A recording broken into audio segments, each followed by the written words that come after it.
Добро вечер, доктор Милена Лазарова Трајковска, судија на Европскиот суд за човекови права, која успеавме во деновите на привремен престој во Скопје, пред низиното враќање во Страсбур, да ја замолиме за ова ТВ интервју. Добро вечер и благодарам што одвоивте време.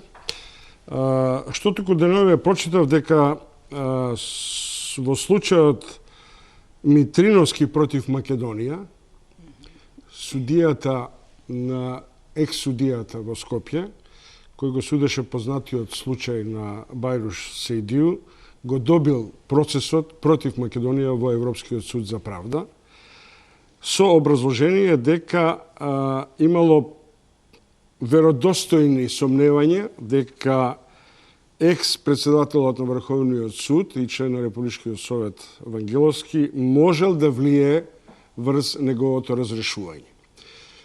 Тоа е една деликатна, во наши услови, мощна индикативна пресуда за општиот амбиент во македонското судство.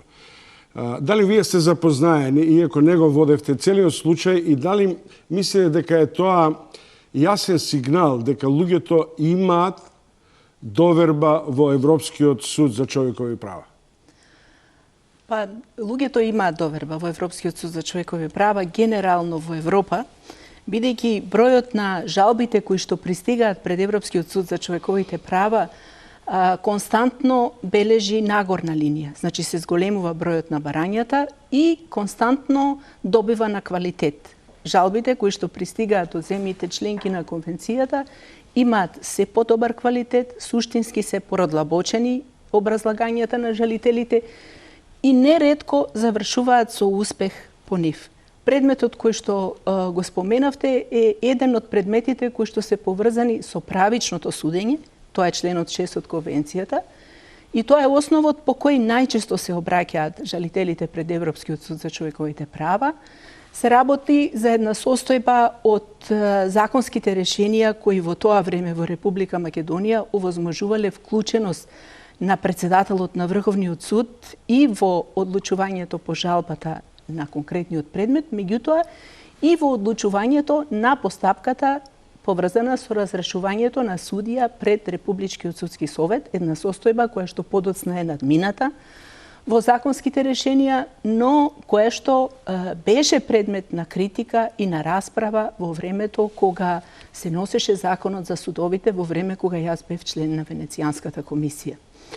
Да. Кога се работи за овој случај, без оглед на бекграундот околу тоа дали имало основа за ослободување од притвор на нарко и да речем условно тобако шефот Сейдију, случајот Митриновски на еден индикативен начин зборува и за општата генеза на состојбите во македонското судство, во кое честопати влијанијата од врвот, од политичките елити, врз тоа како и кој да ги разрешува, како и кој да ги поставува и да ги избира, и денеска станува во овој момент останува актуелно. Како вие гледате од позиција на непристрасност во инволвирањето на тековните процеси, но на пристрасност од аспект на тоа дека се почитуваат есенцијалните права на процедурата, а тоа е законитост, право раздавање според принципите на временост на пресудувањето,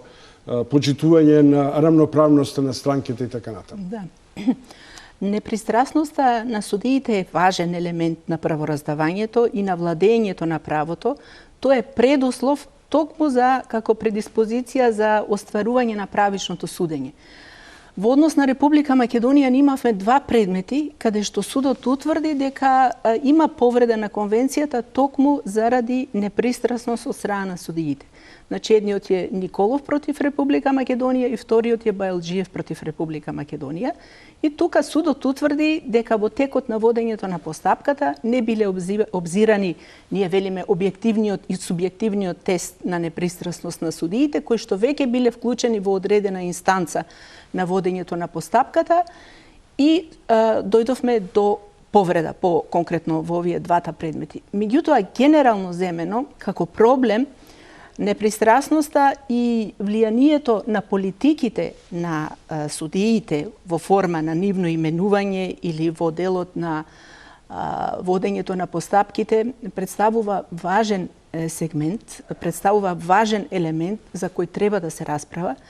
Пред неколку дена и генералниот секретар на Советот на Европа имаше едно обраќање во кое зборуваше за потребата од непристрасно судство генерално на ниво на Европа и тоа зборува дека денеска се соочуваме со еден феномен на форми на влијанија, на притисоци на судството кои не секогаш се резултат на политиките. Притисоците може да бидат и од други страни, и од други субјекти. И токму заради тоа, вториот елемент на вашето прашање во делот на именувањето на судиите, важно е да се избират судии кои што имат личен интегритет, судии кои што имат индивидуален капацитет да можат да се носат со одредени моменти во општеството. Под предпоставка дека имаат и професионален капацитет. Тоа значи дека го познават не само домицилното законодавство, туку и европските стандарди, не само конвенционалното право, туку и примената на така наречените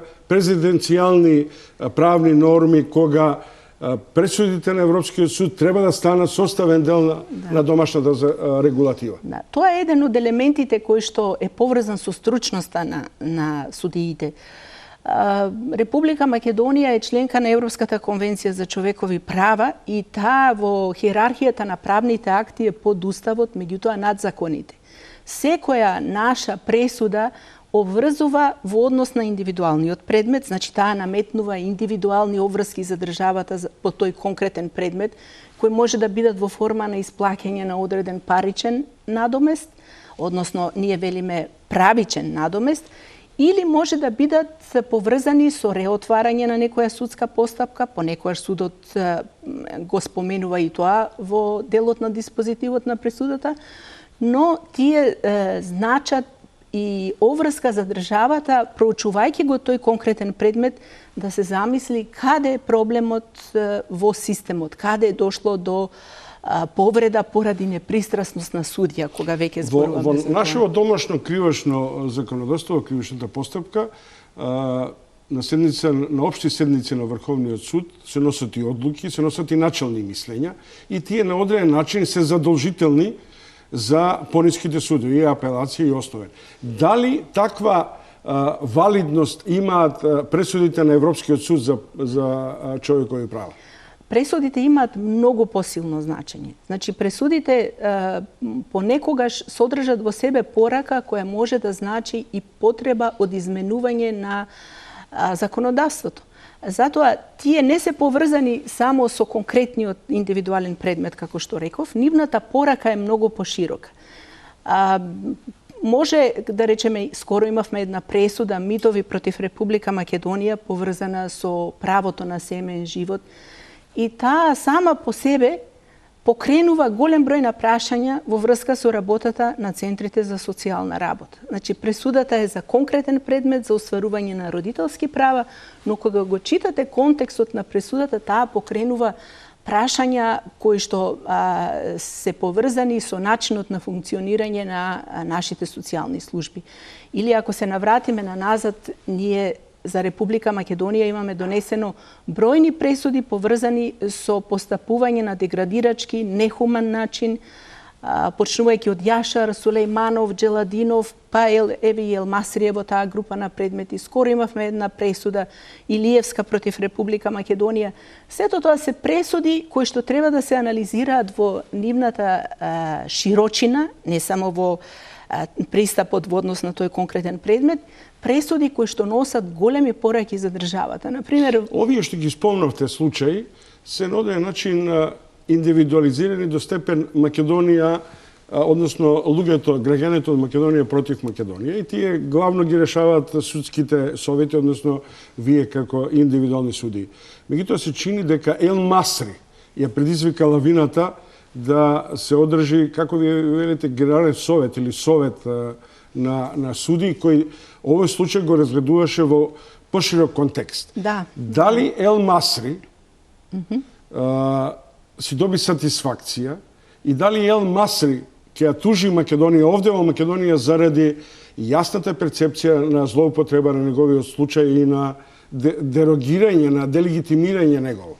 Ел Масри е единствен предмет од Република Македонија кој што заврши со пресуда на големиот судски совет и тој представува темелна пресуда за другите предмети кои што пристигнаа после него, а поврзани се со слични фактички состојби, значи вклученост на една агенција на една друга земја, меѓутоа вклученост и на државата која што дозволила да дојде до прекршување на правата на Ел Масри во однос на деградирачко, нехумано постапување, лишување од слобода, противправно лишување од слобода.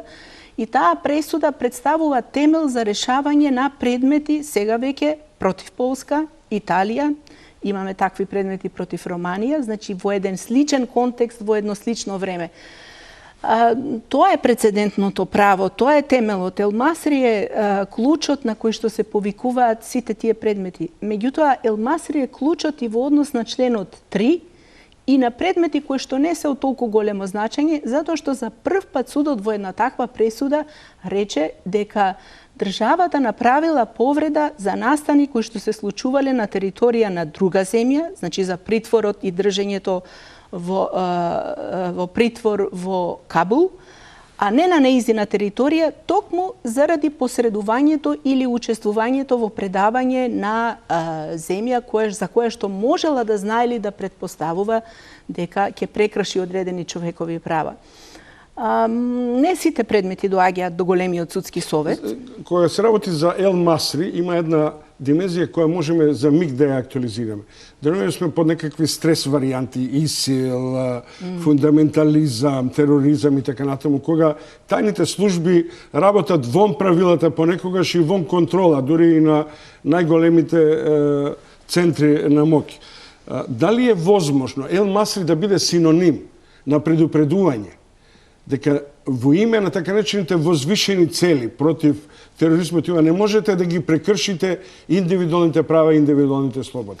Да, судот има силна судска пракса во однос на овие елементи, дека например во Рохлена против Романија судот јасно зазеде став дека во име на борба против тероризмот не може да се посега по индивидуалните човекови права неограничено долго и сето значи не посегање по човековите права, туку привремено ограничување на човековите права, кое би значило лишување од слобода или ставање на одредено лице под одредени технички мерки, мора да биде подкрепено со силна законска основа. Мора да постои јасен и прецизен закон кој што ќе дефинира кои се тие субјекти чии што права во даден момент можат да бидат за кратко, не за долго, ограничени, и која е таа законска цел, која е таа легитимна цел која што би го оправдала, например, таквото лишување од слобода. И на крајот, последниот и најзначаен критериум е дали тоа било неопходно во едно демократско општество. Бидејќи вие може да имате јасна законска регулатива, може да имате легитимна цел, меѓутоа државата можела да покрене некои други механизми кои што би помогнале да се дојде до целта без да се ограничуваат одредени човекови права. 2007 мислам стапивте 2008. 2008. Да. 7 година ви тече, уште 2 имате. Да. Доктор Лазарова, дали го чувствувате, например, оној амбиент кога многумина ќе излезат од суд, од адвокати до осомничени, до тужители, кога велат јас ќе ја барам правдата пред Европскиот суд за правда. Дали е тоа доверба кон новата моќ на Европскиот суд, кон Конвенцијата за заштита на човековите права, или недоверба кон домашното судство? И дали е таа недоверба поради тоа што имаме, например, неверојатно долги, неразумни рокови на постапки, долги притвори, нечесни пресуди и така натаму? Има повеќе причини. Погледнато од аспект на правник кој што помина 5 години во Уставниот суд на Република Македонија и сега еве 7 години во Страсбур, можам да ви кажам дека постои еден развој во однос на односот кон Европскиот суд за човековите права. Многу од тие луѓе кои што излегуваат незадоволни од одредени судски постапки, сега веќе се повикуваат на Страсбург, ама ако се навратиме на години назад, Европскиот суд за човековите права беше непознат за нашите граѓани и тие полека го освојуваат просторот. Кога велам за нашите граѓани, овде мислам и на сите оние учесници во правосудниот систем, почнувајќи од адвокати, суди, обвинители и така натака. Имав среќа да бидам дел од екипата која што во 1995 година работеше на споредбената анализа на Европската конвенција за човековите права и нашето законодавство, и можам да ви кажам дека во малку сегменти нашите закони отстапуваа од стандардите кои што ги наметнува Европската конвенција за човековите права, но во тоа време многу малку суди зборуваа за конвенцијата, многу малку адвокати ја спомнуваа конвенцијата. Сега, кога доаѓаат предмети во Страсбург, можам да видам преку предметите дека постои постапно освојување и на тој простор од аспект на познавање на судската пракса. Како правна и судска постапка или како нова, така наречено, обичајно правило или обичајни методи кои создаваат нови норми или нови стандарди? Како правна постапка и исто така постапно наблегување во прецедентното право. Бидејќи ние имаме проблем, нашите образовни институции кои што формираат правници, кои што формираат политичари и студиите за политички науки, студиите за социјални работници, понатаму академиите од типот на Судската академија или Полициската академија, мора да го предаваат, да ја предаваат праксата на Европскиот суд за човековите права. Ние имаме малку познавање на луѓето кои што влегуваат во професиите поврзани со човековите права на судската пракса на Европскиот суд за човековите права. Бидејќи конвенцијата сама по себе како документ не е доволна. Европското право за човекови права го прави праксата на Европскиот суд за човековите права, која се темели на конвенцијата. Колку предмети има во овој момент во судот? Генерално на ниво на целиот суд имаме околу 70.000 предмети, значи кои што се во постапка. Колку се од Македонија? Нив за Република Македонија се 173 предмети. И таа бројка е релативно мала споредбено со повеќе години назад. На колку народ, колку луѓе, колку суди, колку стручни соработници работат во Страсбург и во Европскиот суд? Од прилика сите заедно, значи судиите со стручните соработници и сето она што значи администрација која што ја подкрепува работата на судот како асистенти, преведувачи, 650 луѓе работат во Европскиот суд за човековите права. Колку што има суди во Македонија? Колку што има суди во Република Македонија. Меѓутоа, обемот на предмети, бројот на постапките е неспоредливо поголем. Се враќам за момент на една констатација, уште на почетокот рековте дека за судиите е важно да го задржат личниот и професионалниот интегритет. Меѓутоа, прочитав една изјава која стана во контекстот кој во овој домашен амбиент стана на одреден начин синоним за судиите, судството, обвинителите дека се заштитени мечки, вулгарна варијанта, нели? Кога велите дека односно не се коментираат судските одлуки, нели, тоа е суштината на нивниот одбранен механизам, а вие велите судијата не може да се изолира од гласот на јавноста. Да. И мислам дека тоа е многу важен елемент. Судијата живее во одредено време, тој мора да следи што се случува околу него, тој е составен дел на едно општество, тој треба да има сензибилитет за политичките случувања во една земја, но одлуките треба да ги гради воден од законот, треба да ги гради врз основа на непристрасноста, како што рековме, не може да ја изгуби индивидуалноста, но треба да го сочува интегритетот. За мене стручноста, компетентноста на судиите е исклучително важна работа, но подкрепени со личен интегритет, подкрепени со етички и морални карактеристики и една голема широчина и една потреба да се осознава, да се учи, да се прима нови сознанија и да се пренесуваат сознанијата.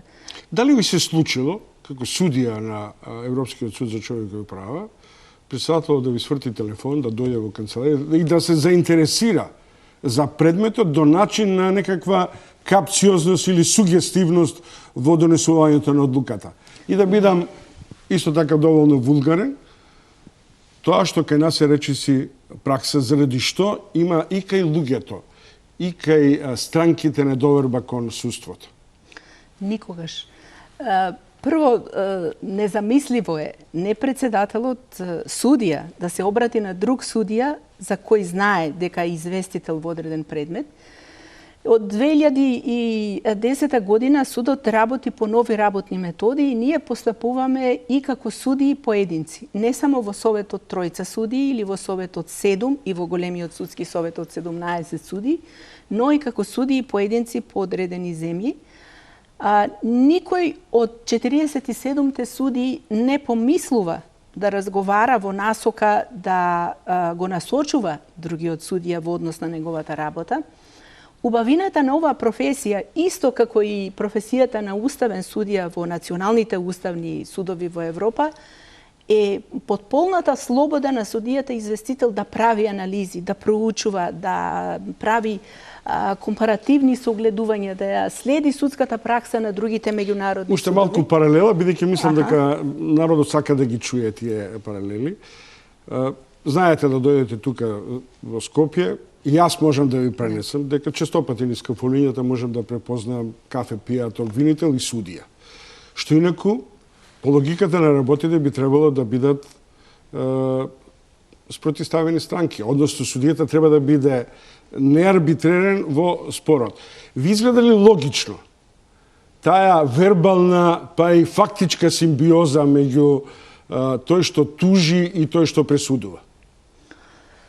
Знаете како, ние сме многу мала средина и се гледа и се луѓето се познаваат, се гледа и се препознава. Во суштина, кафе пиењето не би било лошо со колеги, ако е и со адвокат или со обвинител, независно во одредени ситуации, доколку тоа не влие врз судијата или пак не е обид да се влие врз судијата. Имаме ние проблем во однос на јавно-обвинителските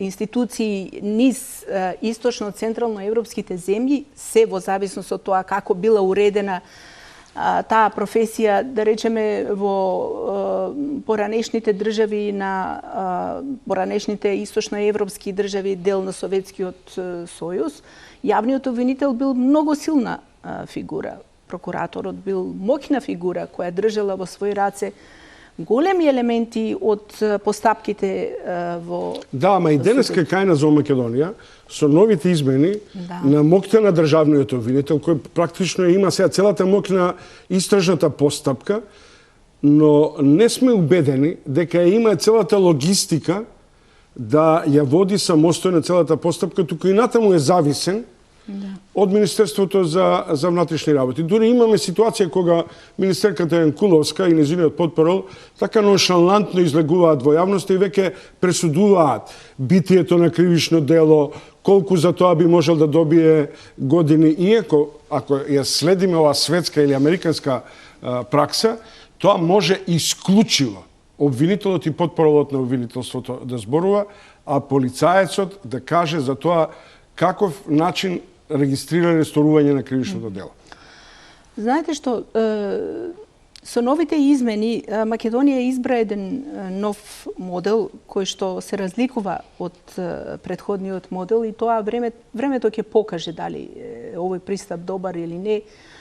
Во суштина обвинителот има обврска според законот за обвинителство кога е во прашање општиот интерес и предмети поврзани со општиот интерес да ја извести јавноста за тие предмети. Вие не само кај нас, туку генерално, вие можеби следевте кога се сруши авионот во француските Алпи, јавниот обвинител на Франција излезе со соопштение за секој превземен чекор и соопштенија од јавниот обвинител течеа, мене ми се чинеше не на дневна основа, туку по неколку часови. Но не се случи министр за полиција и полицаец да излезе да рече дека пилотот бил во депресија, виновен и така натаму. Целата постапка е води обвинителот. Значи, целата постапка е води обвинителот, тој внимава на принципот на презумпција на невиност и ние имавме еден предмет, Аксел Спрингел против Германија, каде што токму поврзано со презумпцијата на невиност и правото на приватност зборувавме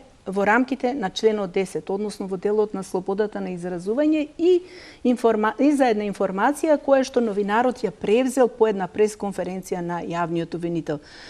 Да се вратиме назад во однос на јавниот обвинител. Ние имаме македонски предмети, каде што судот дал мислење за постапувањето или непостапувањето на јавниот обвинител.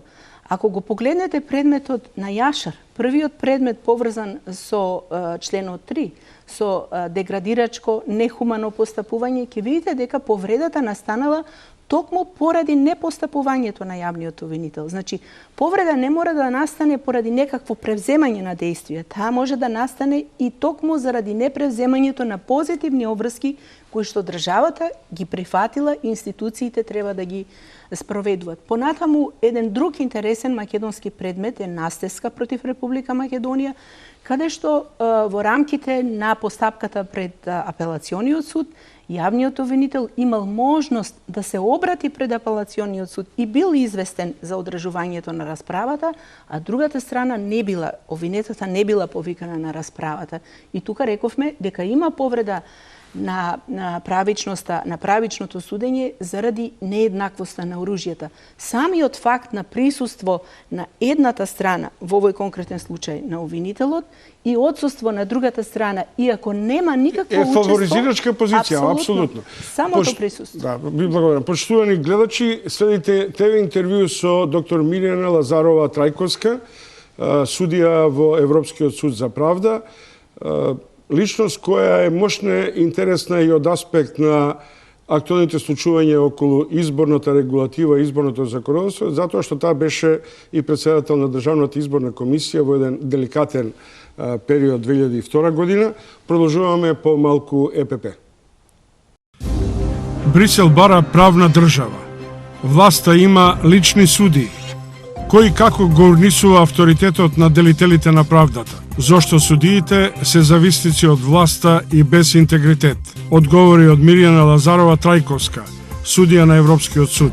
Дали таа би била премиер на преодната влада? ТВ интервју со Александар Чомовски. Мој вечерашен гостин доктор Мирјана Лазарова Трајковска, судија на Европскиот суд за човекови права, но уште малку околу ова ваша функција. Да.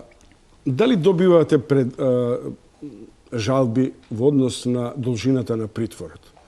Или да бидам директен, Да. иако може би сум помалку и пристрасен ако го спомнам Велија Рамковски, неговиот долг притвор. Дали тие судски постапки се завршени пред? Добиваме предмети поврзани со членот 5. Вие велите со притвор, меѓутоа не е само притворот во прашање, не е само должината, туку во прашање се и образложени судски одлуки кои што треба да кажат која е причината за притворот. И имаме бројни пресуди, веќе бројни пресуди, затоа што почнавме со Лазоровски, продолживме понатаму со Василковски и останатите против Република Македонија. Имавме уште еден интересен предмет, Трајче Стојановски против Република Македонија, Миладинови против Република Македонија и така натака. Имаме предмети поврзани со овој основ од конвенцијата, тие се во долги постапка. Или неосновани одлуки за притворот или укинувањето?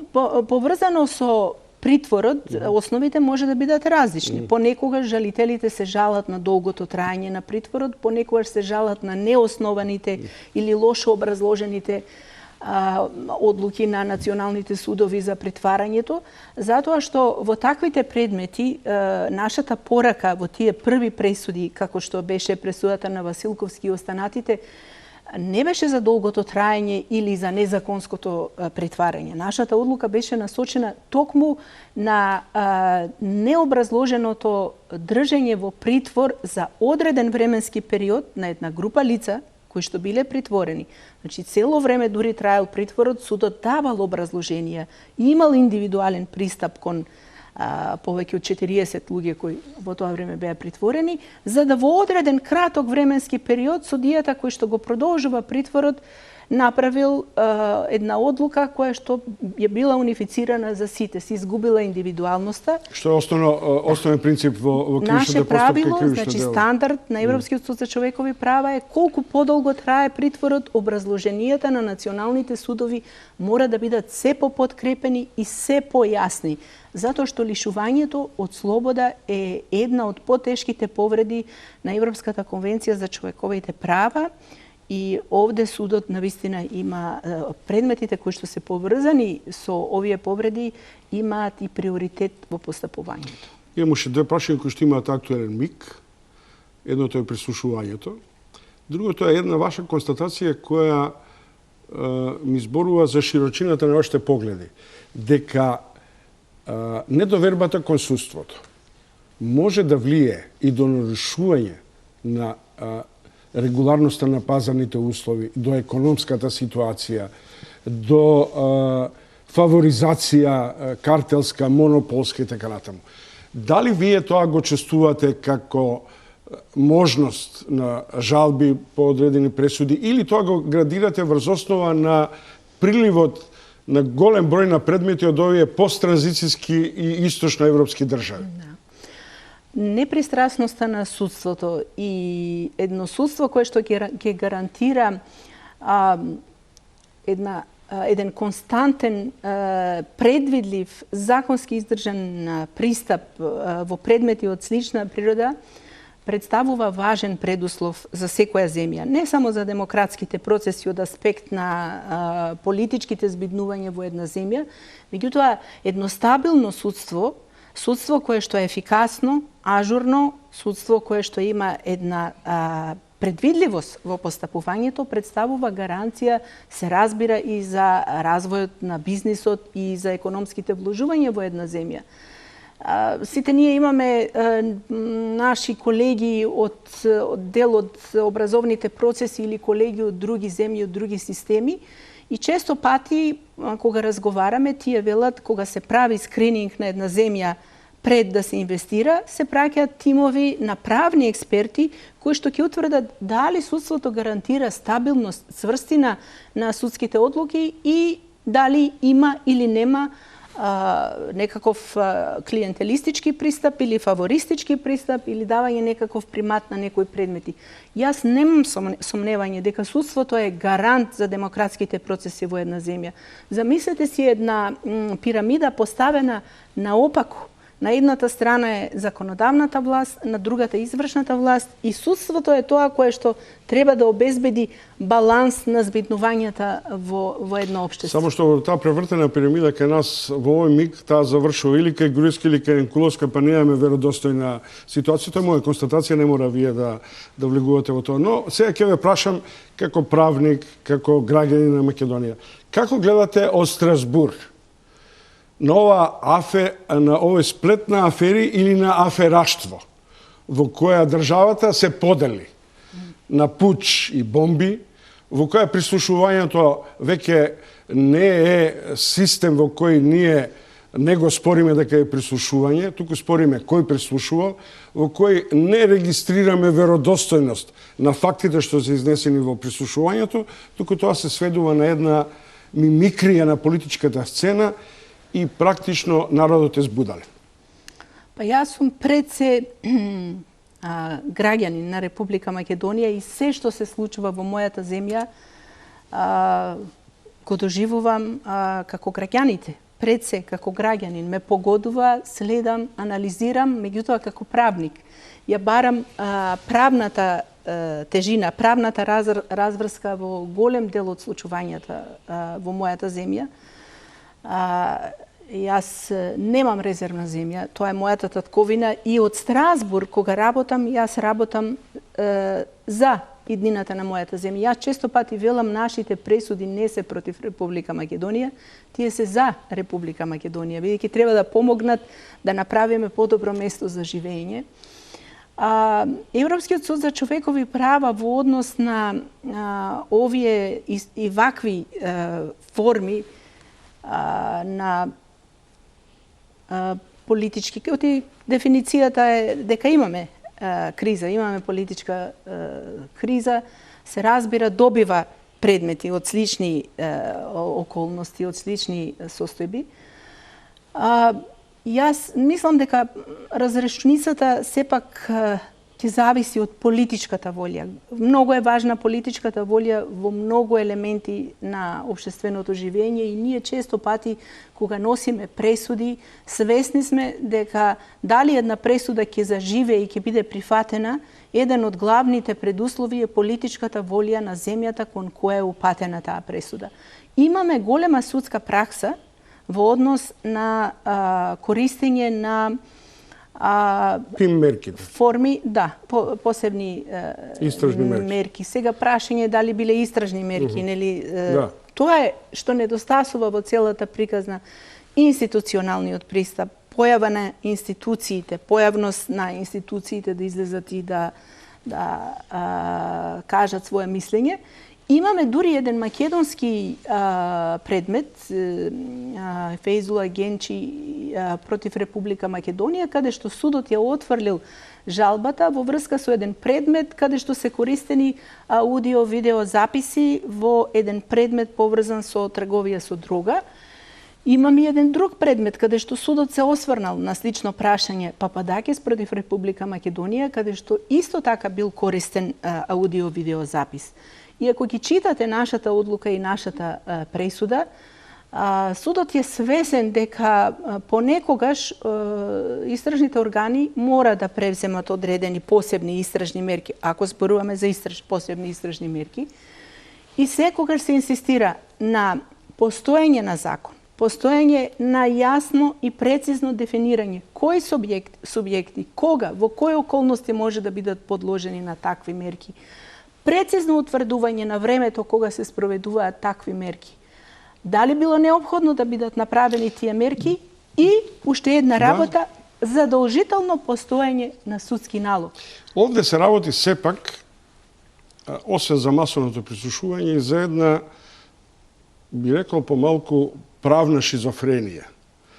Ќе направам паралелата. Замислете, Оланд го вика Саркози и под посебни истражни мерки го снима во својот кабинет.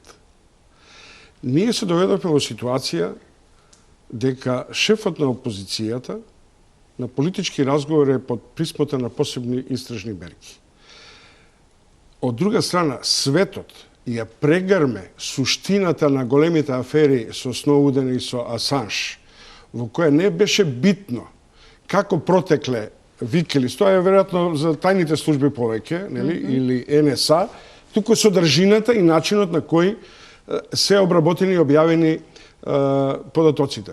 При што јавноста повеќе се занимава со содржината и со ефектите на содржината на пораките, и во едниот и во другиот случај, одошто со така нареченото уривање, нели, да речем условно, на разузнавачките системи и служби, и не гледам дека тоа представува начин во кој може да се врши политичка пресметка, нели, помеѓу власта и опозицијата во било која држава. Јас нема да влезам во вашата политичка анализа. Мислам дека деновиве читавме, слушавме многу анализи. Мене ме интересира само правниот аспект од ваквите постапки, бидејќи на крајот на криштата тоа како правен аспект можноста да стигне пред национални судови или пред Страсбур останува. Има една работа, минатата недела парламентарното собрание на Советот на Европа расправаше за примената на посебни мерки за надзор. И тоа станува проблем во денешно време. Како се користат посебните мерки за надзор? И јас велам, ние имаме силна судска пракса, почнувајќи од Клас против Германија, Ротару против Романија, понатаму имавме еден предмет Биков против Русија, каде што судот дал одговор и на вакви прашања кои што вие ги споменавте за изворот на информациите, понатаму за содржината на информациите, како тие биле обезбедени и така натака. Она што е важно е националните институции, националните суди, јавни обвинители да ја отворат судската пракса на Европскиот суд за човековите права и во такви ситуации кога се соочуваат со вакви состојби да направат една сеопфатна анализа кои се стандардите и принципите кога е доведено во прашање повеќе елементи. Во прашање се и право на приватност, членот 8, во прашање и слобода на изразување, може да бидат во прашање и други аспекти, па на крајот на краиштата во прашање и објавување на лични податоци на граѓани, бидејќи се објавуваат имиња и презимиња и телефонски броеви и адресни податоци, кое што не е во согласност со правото на приватност. Ова, кога го зборувате, ми текнува на еден заедничка студија со академик Владо Камбовски околу говорот на омраза и концептот на справување со тоа, па правам паралела на кокни израз, дека ние се доведовме во ситуација на глобални политички воајери, на еден груб вокабулар до степена озборување или како велат клюкарење, на еротизирање на говор, на насилнички пристапи. Тоа зборува за политичкиот и општествениот амбиент, но од правен аспект тоа создава кај сите луѓе апсолутна недоверба дека приватниот живот им е на тацна на кафунињата и на тајните или јавните агенти. Мене ме загрижува елементот кој што вие го потикнавте, говорот на омраза и повикувањето на слобода на изразување често пати кога се настапува со говор на омраза и целата тензичност која што ја носи во едно општество говорот на омраза, затоа што луѓето кои што имаат некаква можност да се појават на јавна сцена, обврзани се да внимават на вокабуларот кој што го користат, особено новинарите, особено политичарите. Ние имаме неретко ситуации пред Европскиот суд за човековите права, кога поттикот за насилство дошол од говор на омраза изречен од страна на политичар или говор на омраза искажан од новинар према одредена малцинска група или посебна група која што представува особено ранлива во едно општество. Мислам дека... Не се возбудувајте толку многу. Кај нас е сосема нормално тоа да биде денеска нешто што постигнаме како веродостоен европски цивилизацијски вредносен суд, одеднаш ромите да станат цигани, албанци да станат шиптари, ѓупците да станат ѓупци и така натаму. Тоа трае, тоа не е од сега. Јас мислам дека нас потребен е една друга форма на решавање на конфликтност во не само во зборувањето, меѓутоа и во постапувањето. Почитта кон другиот е безусловно потребна во секое општество, особено во едно општество кое што е младо, кревко, разнолико по различни основи. Како култура на медијација или медијација во културата, да речем, на политиката, и другото. Да. И обзирност дека често пати универзалните вредности се соочуваат или се судираат со културниот релативизам. Постои потреба да се наметнуваат секогаш и секаде вредности кои што се прифатени како универзални. И треба да се работи на овој сегмент, да се надминат конфликтните ситуации во едно општество, но за тоа е потребно е разговор, потребен е диалог, потребни се дебати, па дури и ние од Европскиот суд за човековите права велиме за да се прифати нашата пракса, потребен е диалог со националните судови. Неретко националните судии се чувствуваат погодени од некоја наша пресуда и тоа го доживуваат лично. Меѓутоа, нашите пристапувања се диалог, константен диалог со националните судии. Истото го мислев и го чувствував и како судија на Уставниот суд во Република Македонија. Доека спомнате Уставниот суд, само уште една варијанта во која паметам едно ваше излагање, негде ве регистрирав и се сетив на него кога влегува уставните амандмани, кога рековте дека во целокупниот уставен систем на Македонија не достига уставната тужба. Сега таа влезе, па излезе од процедура. Што е суштината на уставната тужба? Кој степен на заштита го гарантира таа? Ние имаме една тесна уставна жалба во рамки на македонскиот уставен систем, која што се нарекува барање за заштита на слободите и правата. Меѓутоа, таа е ограничена на еден тесен број на права и слободи. Значи, не е тоа нов правен лек кој што ние би го вовеле по прв пат, па сега еве за прв пат се запознаваме со него. Меѓутоа, потребно е да се прошири тој правен лек. Потребно е да се внесе на начин како што тоа го направија сите земји од регионот, освен Република Македонија, бидејќи широка уставна жалба имаат Словенија, Хрватска, Босна, Косово има уставна жалба, Србија, Турција има многу успешна уставна жалба или еден за мене многу успешно склопен, формулиран уставен амандман кој му помогна на Уставниот суд во Турција да изгради углед и да се надминат многу конфликтни ситуации во рамките на тоа општество и да спречи илијадници жалби да дојдат пред Европскиот суд за човекови права. Значи, целта на уставната жалба е да и помогне на државата да створи национален механизам за заштита на човековите права, сите човекови права и слободи кои што ги штити Европската конвенција за човековите права. Тоа би бил концептот на широка уставна жалба, бидејќи понекогаш уставите на земјите членки на конвенцијата имаат и поширока рамка од она која што ја дефинира Европската конвенција за човековите права, затоа што тоа е постар документ од многу нови устави, па често пати ќе прочитате дефиниција слободите и правата загарантирани со уставот на земјата, а кој ги штити и Европската конвенција. Целта е да се спроведе идејата дека човековите права припаѓаат дома и граѓаните да можат прво да се обратат пред националните судови, во овој случај Уставниот суд. Институциите се градат и уставните судови се градат. Јас се сеќавам на еден меѓународен симпозиум во Уставниот суд во Турција 2010 година, кога уставните суди и судиите на Врховниот суд со голема скепса зборува за тој нов правен лек и особено многу критики доаѓа од академската средина, значи околу 500 учесници имаше на таа конференција и не сите беа благонаклонети кон овој правен лек. Меѓутоа, праксата покажа дека токму Уставниот суд, кога беше во прашање слободата на изразување и предмети поврзани со социјалните мрежи, Уставниот суд одлучи во корист на слободата на изразување.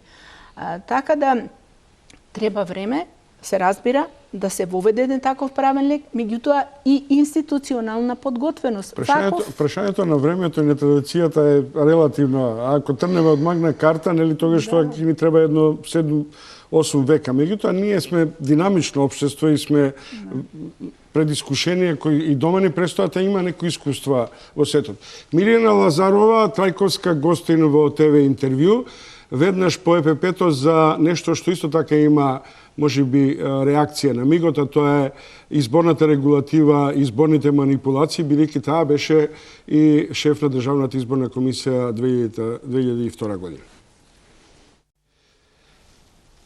Госпожа Лазарова, мислам дека пред 2 месеца овде беше во студиото Маријан Ѓорчев. Првата асоциација која влезе овде и сега кога ве гледам вас, ми се навраќа целиот филм како репортер кој го следев со упадот на Маријан Ѓорчев и на Љубе Бошковски во канцелариите во онаа драматична ноќ на Државната изборна комисија, кој ги се вршеше на одреден начин многу жесток притисок. Дури и до поништување на изборите, бидејќи сметаа дека се ограбени и така натаму. Дали од тоа искуствено, прво да прашам, дали Маријан Ѓорчев било кога или било каде ви се извинил за таа поставка, бидејќи тој важи според мене за еден култивиран политичар?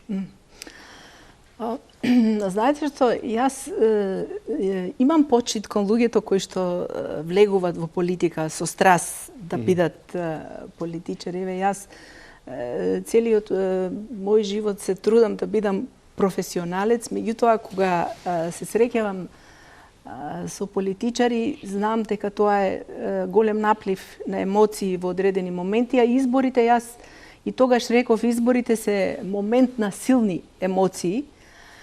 Па добро, тоа е веројатно една вечер која што заслужува повеќе разговори. Ама никош не проговоривте. Па знаете што, пред неколку месеци добив интересен имейл од шефот во тоа време на изборната делегација на ОПСЕ, делегацијата која ги оценуваше изборите, кој што во неговиот имейл ме поттикнува да напишам мемуари апропо изборите од 2002 година и јас мислам дека тој настан заслужува едно продлабочено анализирање. Проговорив, меѓутоа внимавав што ќе кажам и како ќе кажам, затоа што за мене тоа беше важен момент да се сочува интегритетот на институцијата Државна изборна комисија и да се сочува чувството на доверба кое што граѓаните нам во Државната изборна комисија ни го влеа. Тоа беше една прекрасна интеракција, еден флуид на енергии кои што го чувствувавме во текот на подготвувањето на избори, кои не беа обични избори, постконфликтни избори во време кога илјадници луѓе се уште беа раселени низ Република Македонија. Во време кога знаевме дека тие избори ќе значат препорака за Република Македонија да тргне кон европските интеграции или ќе значат враќање назад. И ние мислам дека направивме избори кои што одскокнаа неколку чекори напред во утврдувањето на нови стандарди на изборното право. Не само во однос на видливоста на справедливо спроведените избори, на нашата отвореност, транспарентност. Зборувам во множина, бидејќи Државната изборна комисија е колективно тело. Како од денешна дистанца, после 12 години? Морам да ви одговорам за господинот Ѓорчев. За господинот Ѓорчев, Господинот Ѓорчев ми пристапи после неколку години на една меѓународна конференција во Охрид и прозборува во таа насока дека чувствува одредена тежина за таа вечер. Меѓутоа, тоа, како што реков, заслужува една друга анализа. Јас не го гледам него како главниот субјект во сето тоа. Тука има други аспекти кои што требаше да послужат да се оформи една поинаква Државна изборна комисија. Нашите искуства после 2002 година ние ги преточивме во тоа време во форма на информација до владата, до собранието со идеја да се формира професионална Државна изборна комисија. Кога велам професионална, мислам на 9 членови или колку и да се, да не бидат луѓе изфрлени од политичките партии, туку да бидат луѓе кои што професионално ќе се занимаваат со избори и со организирање на избори. Евентуално првиот човек на таа институција би можел да биде од опозицијата во мигот што би можел да биде некаков баланс. Како и да е. Меѓутоа, на професионалноста на државната и идејата за професионалноста патем се изгуби.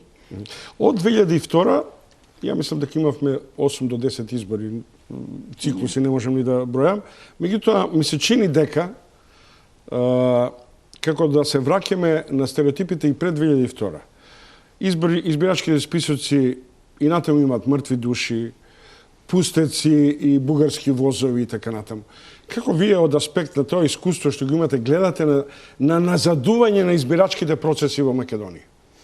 Да, тоа се сегменти кои што заслужуваат многу длабинска анализа. Како да дојдеме до еден избирачки список кој што ќе биде ажуриран. Има различни модели во светот. Има модели кои што како во Америка, например, налагаат избирачот да дојде и да се регистрира како избирач, да не го прави тоа државата. Државата да не ги прочистува, така да кажам, избирачките списоци, или пак во други земји, како што е Белгија, каде што избирачката обврска е граѓанска должност, обврска и државата го прави списокот и така натака. Има различни форми како тоа да се прави. Избирачкиот список е работа која што врзува повеќе институции. Тој не може да го гради само државната изборна. Таа нема капацитет. Имам една прашање кое ми е важно, ама од аспект на тоа, бидејќи живеете во Франција, се движите во овие други посткомунистички држави. дали ви изгледа логично и дали имате забележено толкав степен на искористеност на државни ресурси во сред изборна кампања, во која, например, премиерот во сред кампања спротивно на законот за буџет ветува социјална помош, па субвенции ваму, па онаму доделување. Дали е возможно тоа, например, да се случи шефот на финансии од позиција на министер за финансии да учествува во изборна кампања во една Франција, во една Швајцарија, во еден Луксембург и така натаму? И овде има различни пристапи во зависност од тоа како се работи сепак за постари демократии, поинаква уреденост или поинаква заинтересираност на гласачите. И јас имав привилегија да ја водам делегацијата на ОПСЕ за оценка на избори во Естонија 2007 година, за да ви доловам колку е важен пристапот на политичките субјекти во изборите и стварањето на еден амбиент на меѓусебна доверба. ОПСЕ направи една делегација која што ја сочинува информатичари и правници, и јас ја имав таа чест да ја водам таа делегација во една земја која веќе беше членка на ЕУ, многу интересна и слична за нас. И целта беше да се види како за прв пат во светот, како гласањето преку интернет ќе помогне да се пребројат гласовите на бирачите. Значи, станува збор за една земја која што информатички е на висок степен на информатичко општество. И се разбира дека во такви услови делегацијата имаше контакти со лидерите на политичките партии, со председател на парламент, со премиер. Кој е резултатот? Как се вашите резултати? Значи, она што мене ме импресионираше од сето тоа, кога разговаравме со членови на опозицијата, тие изразува голема доверба во капацитетот на владата да организира избори и на нашите прашања зарем не се плашите од резултати кои што интернетот дава простор да биде интервенирано во нив. Членовите на опозицијските партии реагира изненадено и навредено, како тоа ние им сугерираме една таква состојба. Чи станува збор за една друга политичка култура во која општеството дошло до моментум кога се организираат избори на интернет и опозицијата со целосна доверба и пристапува кон владеачката партија. Бев на избори исто така и во Ерменија, и во Грузија, и во Соединетите Американски држави два пати. Можам да направам една компарација за поставеноста на извршната власт, на законодавната власт за време на изборите и мислам дека тоа е сегмент кој што ќе заслужува голема анализа и важна е улогата на особено на луѓе кои што водат водечки министерства за време на изборната кампања. Вие спомнавте една вечер 2002 година и во тоа време се расправаше дали министерот за внатрешни работи треба да пристапи, да понуди мирување на неговата функција додека ја води кампањата, бидејќи беше на листата на кандидати. Несомнено дека е потребна поинаква правна рамка. Меѓутоа, како што почнавме, така и ќе завршам, за тоа е потребна силна политичка волја и јасен консензус на креаторите на легислативата, што значи и позицијата и опозицијата. Како функционира едно успешно семејство Лазарова и Трајковски? Двајцата доктори на наука, двајцата амбициозни, имате ривалитет меѓу себе? Инаку сте сопруга на познатиот професор по социологија Илјо Трајковски. Добро, ривалитет, не толку многу ривалитет, веројатно некакво надополнување, почитување, уважување. Јас сум знаела за момент да застанам кога мојот сопруг прави некаков исчекор во неговата кариера и сега тој тоа го прави за мене. Последните неколку години тој е повеќе фокусиран на семејството. Па до сега добро функционира. Знаете како, бракот е една институција која што налага големо вложување, многу, не би рекла компромиси, меѓутоа многу заедништво, но понекогаш и различно видување. Ние не се согласуваме секогаш за сите работи, знаеме и да расправаме и да дискутираме, меѓутоа... Кога е време Илјо тука да го интервјуирам, професор Трајковски да интервјуирам, ќе ве споредам на истата тема, но сакам уште нешто да ве прашам при крајот на нашето интервју. За трите деца не сакам да навлегувам, бидејќи тоа е сепак степен на висока приватност, иако знам дека ми рековте дека добро напредуваат и се самостојни.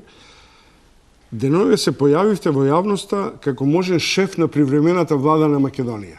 Ви се појавија политички амбиции, некој ве контактираше, ви се појавили таа внатрешна желба дека може би повикот на државата да влезете во некоја игра да ја излечеме држава од криза би можел да ја мотивира? Не, јас професионално сум многу исполнета, морам да ви кажем. Имам уште 2 години мандат во Европскиот суд за човековите права, превземено големи обврски со големи предмети и целосно сум фокусирана на тоа што се случува во Страсбург. Дел сум на неколку работни комисии и групи кои што работат на реформа на работните методи на судот. Станува збор за една институција која што константно преживува трансформации и морам да ви кажам дека исклучително ме исполнува мојата професионална работа во овие изминати години зад мене. Не сум паднала во искушение да влезам во политика, иако имало такви понуди од луѓе кои што лично ги почитувам. Дури ни тогаш кога Џорџ Буш ви ја доделуваше наградата за... Да, дури ни тогаш. Меѓутоа, има една друга димензија од сето ова. Јас го читав моето име и ги почитувам луѓето кои што помислиле на мене, бидејќи јас веќе 7 години физички не сум тука присутна, иако настојувам колку што можем повеќе да пренесам во мојата земја. Ама тоа е предност, да знаете, бидејќи од дистанца не гледате. Па не, знаете како, јас живеам со Македонија и со ова што се случува во Македонија и преку предметите и преку моите контакти со мојата земја. Морам да признам дека е пријатно чувството кога луѓето гледат во вас некаков потенцијал. Сега за сега јас сум во Страсбург фокусирана на мојата работа. После 2 години ќе видиме, ќе бидам на располагање на мојата земја, ќе видиме каде ќе ме води мојот професионален ангажман. Политиката е интересен сегмент од човековото живење и јас, како што реков, имам целосен почит за политичарите, ама јас живеам со професијата веќе долго време. Еден пријател во една прилика ми рече на Македонија заслужува да има начело жена. Јас се надевам дека еден ден една жена ќе ја води оваа држава, бидејќи вие жените имате исклучителен инстинкт за вистинитост, веродостојност и амбициозност. Ви благодарам уште еднаш што бевте гостин во Топ тема. Ви посакувам добар престој во Страсбург и успешна кохабитација со професор Илјо Трајковски. Ви благодарам и јас. Да.